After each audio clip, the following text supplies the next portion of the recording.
What I'm going to talk about is building the open source distributed edge cloud.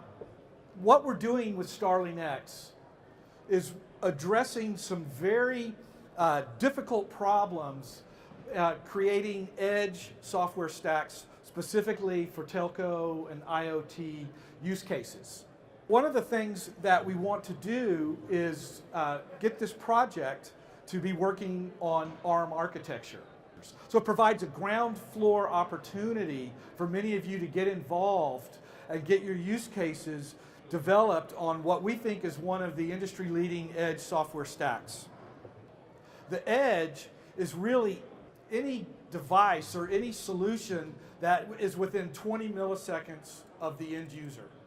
So that really addresses all industries, all use cases, and it's really based on how much latency and how much bandwidth a particular use case can allow or can handle.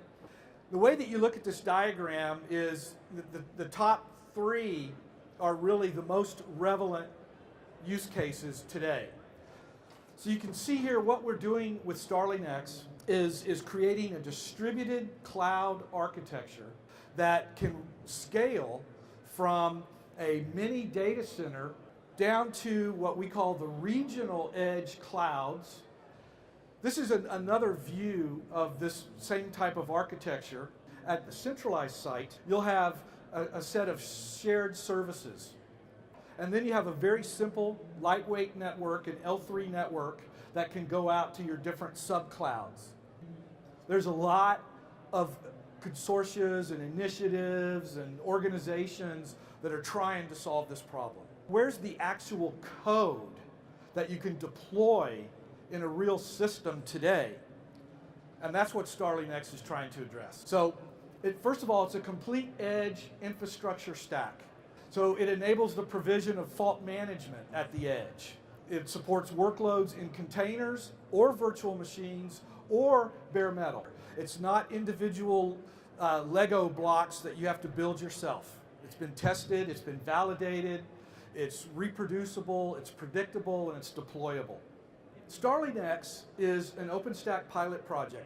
One of the things that OpenStack's doing is they've created this concept of strategic focus areas where they're looking into other technologies beyond the core OpenStack projects. StarlingX is very tightly associated with that work group, and we're actually implementing in code the requirements and the gaps that they're looking at in the Edge work group. And you can see with Titanium Cloud, it has a typical cluster architecture with control nodes, compute nodes, and storage nodes. It's based on industry standard open source components, Linux, KVM, DPDK, things of that nature.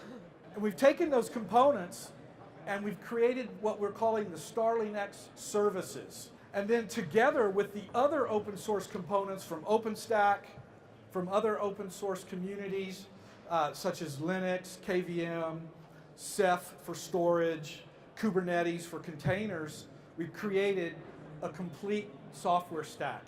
And those services, as you can see here, provide fault management, alarm and logging, configuration management, how to discover the different devices that are on the network in the cluster, software management, the ability to do software upgrades, software patches, corrective patches, as well as upgrading the entire software system. At the far edge, where you have a very small footprint requirement, we've combined the compute function, the control function, the storage functions, all into a single server. So you essentially have a complete cloud stack in one server. We're moving to a complete container architecture where the whole platform is based on container technology.